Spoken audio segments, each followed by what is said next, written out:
So നമ്മൾ ഇപ്പം അവൻ സയൻസ് പഠിക്കുകയാണെന്ന് പറയുമ്പോഴും അവൻ 4 മണി മുതൽ സയൻസ് പഠിക്കുകയാണെന്ന് പറയുമ്പോഴും മലയാളത്തിൽ എന്തില്ല, കാര്യമായ ഡിഫറൻസ് ഇല്ല അല്ലേ. നമ്മൾ 4 മണിന്ന് ഇവിടെ ആഡ് ചെയ്ത് കൊടുത്തെങ്കിലും ഈ പഠിക്കുകയാണ് എന്ന് പറയാം, അവിടെയാണല്ലോ നമ്മുടെ മെയിൻ സംഭവം നടക്കുന്നത്. സോ പഠിക്കുകയാണ് എന്ന് പറയുന്നിടത്ത് മലയാളത്തിൽ യാതൊരു ഡിഫറൻസും ഇല്ല. എന്നാൽ ഇംഗ്ലീഷിൽ ഇത് പറയുമ്പോൾ ഇത് രണ്ടും രണ്ട് രീതിയിലാണ് പറയുക. ഇപ്പം നമ്മൾ പഠിച്ചിട്ടുണ്ട്, ഇപ്പം നമ്മുടെ മലയാളത്തിലുള്ള ഒരു ആശയത്തെ ഇംഗ്ലീഷിലേക്ക് ആക്കുമ്പോൾ നമ്മൾ മെയിനായിട്ട് ശ്രദ്ധിക്കേണ്ടത് നമ്മൾ യൂസ് ചെയ്യുന്ന ഓക്സിലറി വേർബിൻ്റെയും വേർബിൻ്റെയും കറക്റ്റ് കോമ്പിനേഷൻ യൂസ് ചെയ്യണം എന്നുള്ളതാണ്. അതാണല്ലോ അതിൻ്റെ ബേസിക് ഐഡിയ. ഇപ്പം ഇവിടെ ഇപ്പം നമ്മൾ പിന്നെ ഒരു കാര്യം ചെയ്യുകയാണെന്നാണല്ലോ പറയുന്നത്. സോ ചെയ്യുകയാണ് എന്ന് പറയാൻ നമ്മൾ സാധാരണ യൂസ് ചെയ്യുന്നത് ഈസ് അല്ലെങ്കിൽ ആം അല്ലെങ്കിൽ ആർ. ഇത് മൂന്നും ഒരേ ഫംഗ്ഷൻ തന്നെയാണ്, നിങ്ങൾക്കറിയാം. സബ്ജക്റ്റിനനുസരിച്ച് ഇത് സിംഗുലർ ആണ്, ഇത് പ്ലൂറൽ ആണ്, ഇത് ഐൻ്റെ കൂടെ മാത്രം യൂസ് ചെയ്യാനാണ്. സോ ഇതിലേതെങ്കിലും ഒന്ന് ഉപയോഗിക്കുക. പിന്നെ ഒരു കണ്ടിന്യൂസ് പ്രോസസ്സാണ് അല്ലേ, നടന്നുകൊണ്ടിരിക്കുകയാണ്, കഴിഞ്ഞിട്ടില്ല, പഠിച്ചു കഴിഞ്ഞിട്ടില്ല. പഠനം തുടങ്ങിയിട്ടുണ്ട് നമ്മൾ പറയുന്നതിന് മുമ്പ് തന്നെ, പക്ഷേ ഇപ്പോഴും പഠിക്കുക തന്നെയാണ്. സോ അതുകൊണ്ട് നമുക്ക് ING ഫോം യൂസ്, ഇതൊക്കെ നമ്മൾ നേരത്തെ പഠിച്ചിട്ടുണ്ട്. ഇതിനൊക്കെ ഡീറ്റെയിൽ ആയിട്ടുള്ള ക്ലാസ്സുകൾ നമ്മുടെ ചാനലിലുണ്ട്.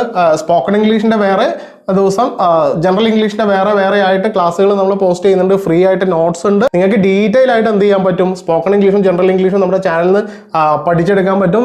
ചാനലൊന്ന് സബ്സ്ക്രൈബ് ചെയ്തോളൂ. ഫ്രണ്ട്സ് ആൻഡ് ഫാമിലിക്കൊക്കെ ഇംഗ്ലീഷ് ബേസിക് ലെവൽ മുതൽ പഠിക്കാൻ താല്പര്യമുള്ളവർക്കൊക്കെ ഒന്ന് ഷെയർ ചെയ്ത് കൊടുത്തോളൂ. സോ ഞാൻ പറഞ്ഞു വന്നത് എന്താണ്, ING ഫോം. അപ്പോൾ ഈ ഒരു കോമ്പിനേഷനാണ് ഇത് കിട്ടാൻ വേണ്ടി നമ്മൾ യൂസ് ചെയ്യുന്നത്. സോ ഇതെങ്ങനെയാണ് നമ്മൾ ഇംഗ്ലീഷിൽ എഴുതുക, ഹി ആയതുകൊണ്ട് നമ്മൾ ഈസ് യൂസ് ചെയ്യും അല്ലേ. ഹി ഈസ് സ്റ്റഡിങ് സയൻസ്, ഇങ്ങനെയാണെന്ന് പറയാം അല്ലേ. ഇനി അവൻ 4 മണി മുതൽ സയൻസ് പഠിക്കുകയാണെന്ന് പറയുമ്പോഴോ അവിടെ എന്താ ഡിഫറൻസ് വരുന്നത്? മലയാളത്തിൽ ഞാൻ പറഞ്ഞു യാതൊരു ഡിഫറൻസും ഇല്ല. അപ്പോൾ ഇതിനെ നമ്മൾ വെറുതെ ഹി ഈസ് സ്റ്റഡിങ് സയൻസ് എന്ന് അതേപോലെ എഴുതിയിട്ട് സിൻസ്, ഇപ്പം 4 മണി മുതൽ നിന്ന് എങ്ങനെ പറയാ, സിൻസ് 4 o'clock ഇങ്ങനെ പറഞ്ഞാൽ മതിയോ? ഇതെങ്ങനെയാണ് ആക്ച്വലി ഇംഗ്ലീഷിൽ പറയേണ്ടത്? ഇത് പറയേണ്ടത് he has been studying science since 4 o'clock ഇങ്ങനെയാണ് ഇത് പറയേണ്ടത്. അപ്പോൾ എന്താണ് അപ്പോൾ ഇതിൽ വ്യത്യാസം വരുന്നത്? ഒന്നിൽ നമ്മൾ അങ്ങനെ ഒരു കാര്യം ചെയ്യുകയാണെന്നേ പറയുന്നുള്ളൂ, പക്ഷേ എത്ര കാലമായിട്ട് അല്ലെങ്കിൽ ഏത് സമയം മുതൽ അവൻ അത് ചെയ്യുന്നുണ്ടെന്ന് നമ്മൾ പറയുന്നില്ല. സോ അങ്ങനെ പറയുന്ന സിറ്റുവേഷനിൽ നമ്മൾ ഇതുപോലെ simply he is studying science എന്ന് പറഞ്ഞാൽ മതി.